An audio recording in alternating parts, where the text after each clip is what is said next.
Godinama je simbol romantičnog putovanja za sve one koji vole da putuju vozom, čuveni voz Romantika. On putuje na relaciji Beograd-Sremski Karlovci. Nešto više o ovom vozu, o redu vožnje i uslugama reći će nam Dragana Stanković. Dobro jutro. Dobro jutro vama i vašim gledalcima. Muzejsko-turistički voz Romantika ovog jutra poslednji put polazi iz stanice Beograd za Sremske Karlovce. Polazak voza Romantika je u 9 časova i 30 minuta, a dolazak voza se očekuje oko 21 čas. Sastav ovog voza, odnosno voz Romantika, čine restaurirani vagoni prošlog veka.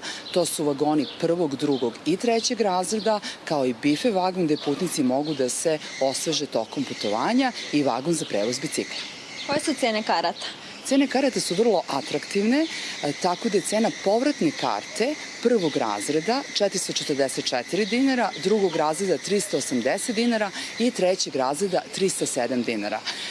Za penzionere i decu do 14 godina cena karte za drugi i treći razred je 222 dinara.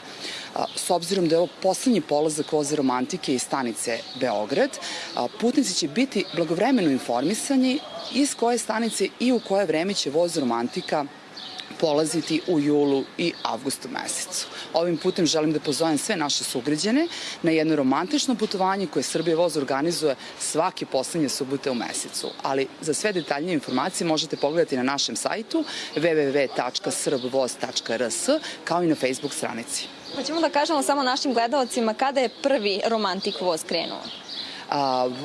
Prvi polazak voza Romantike bio je 1997. godine. Mnogo vam hvala. Eto i ja pozivam sve naše građane i sve one zainteresovane koji su romantici da dođu danas ovde u 9:30 kada polazi voz za Sremske Karlovce.